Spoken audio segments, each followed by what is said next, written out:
de l'emporter. Le problème, c'est que les États-Unis et l'opposition radicale ne veulent pas, pour l'instant, battre Maduro par les urnes. Ils veulent faire tomber Maduro. C'est, vous voyez, le faire tomber Maduro. C'est-à-dire que c'est un symbole. Il faut que le socialisme du XXIe siècle, il faut que le chavisme soit défait dans des conditions extrêmement violentes pour servir d'exemple à l'ensemble de l'Amérique latine. Mais justement, ça a réussi au Brésil avec Bolsonaro. Oui, mais par les urnes. Le contexte n'est pas le même. Le contexte n'est pas le même. Pour le moment, électoralement, le chavisme demeure majoritaire. Avec un noyau dur de 30%, mais l'opposition étant divisée, un coup participant, un coup ne participant pas, un coup appelant au boycott, le chavisme demeure la principale force. Si un jour l'opposition devenait raisonnable et était capable de s'unir autour d'un candidat responsable, elle aurait sans doute une chance d'en emporter. Mais pour le moment, ce n'est pas le cas. Et justement, Trump l'évoquait dès 2017. Pourquoi ne pas tout simplement envahir le Venezuela ? Compliqué. C'est dangereux. Alors, il faut préciser que l'option, elle est sur la table. Je veux dire, tous les responsables américains, depuis Donald Trump, en passant par Mike Pence, le vice-président, Mike Pompeo, le chef de la diplomatie, et John Bolton, le fou furieux qui est à la sécurité nationale, ont tous disent tous en permanence, toutes les options sont sur la table. On laisse entendre que l'option militaire est sur la table. En même temps, c'est compliqué parce que dans ce que je vais appeler les supplétifs des États-Unis, qui sont 14 pays d'Amérique latine, qu'on appelle le groupe de Lima, qui sont extrêmement hostiles à Caracas, il y a eu d'un seul coup la prise de conscience que si jamais le Venezuela était envahi, il y aurait sans doute une guerre civile, et que c'est toute la région qui va être touchée. De sorte que les pays du groupe de Lima, même la Colombie, Alors, Bolsonaro était pour, vous venez d'évoquer le Brésil, le président Bolsonaro était pour, mais les militaires brésiliens ont immédiatement exprimé leur opposition. De sorte que pour les États-Unis, c'est compliqué de s'embarquer dans une aventure, alors que précisément, ils voulaient avoir autour d'eux les pays latino-américains. Si demain a lieu une invasion du Venezuela par les Marines, la Colombie immédiatement s'embrase. Parce que vous savez qu'il y a eu en 2016 des accords de paix en Colombie entre le gouvernement et la guérilla des FARC. Ça se passe très très mal. Le gouvernement ne respecte pas les accords. Il y a déjà des guérilleros qui sont repartis dans le maquis. L'ambiance est très mauvaise. Et donc vous avez la Colombie qui s'embraserait. Donc les pays latino-américains n'ont pas intérêt.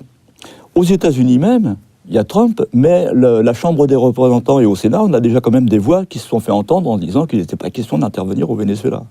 Tout le monde est conscient qu'il y a un grand danger. Parce que... Est-ce que Trump, il en est conscient, vous pensez ? Trump, c'est autre chose. Trump, c'est autre chose. Non, mais vous soulevez une question qui est... là non plus, on n'est pas dans le rationnel. On peut s'attendre à tout, malheureusement, avec Trump.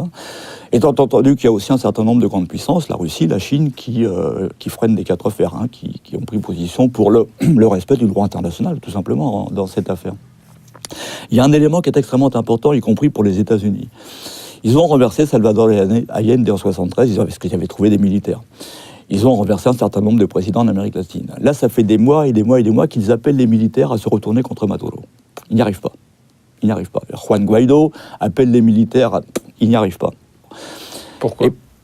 Parce que pour le moment, les militaires sont loyaux avec le président et manifestement sont parfaitement conscients qu'il y a une agression contre le Venezuela. Mais il y a un élément supplémentaire par rapport à ce qui s'est passé pendant des décennies en Amérique latine.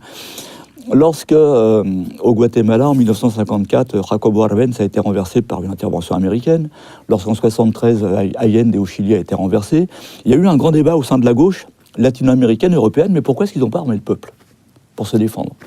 Or, Chavez l'a fait. Il y a au Venezuela ce qu'on appelle las milicias. Alors les milices, ça n'a évidemment rien à voir avec les milices ici pendant la Seconde Guerre mondiale, qui étaient alliées avec les nazis.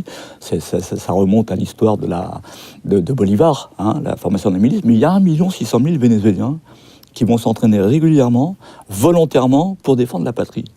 C'est-à-dire que même dans l'hypothèse où l'armée lâcherait, où des militaires se rébelleraient contre Maduro, vous avez 1 600 000 personnes qui sont prêtes à prendre les armes pour défendre le Venezuela. Donc, et qui ont des armes. Et qui ont des armes.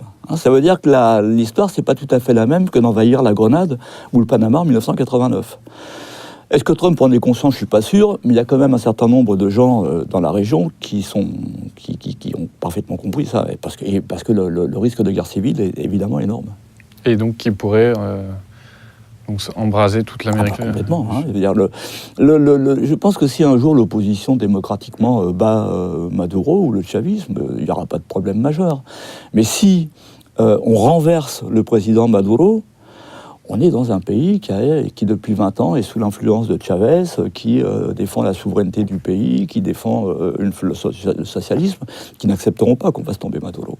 Il faut bien comprendre ça. Et manifestement, nos hommes politiques au sein de l'Union européenne ou à l'Élysée n'ont pas saisi cette dimension du problème. Étant entendu par ailleurs quand même que l'Union européenne n'est pas unanime. Hein. Il y a des pays qui refusent cette ingérence. Il y a la Grèce, il y a la Roumanie, il y a l'Italie. Mais c'est une situation extrêmement dangereuse en réalité.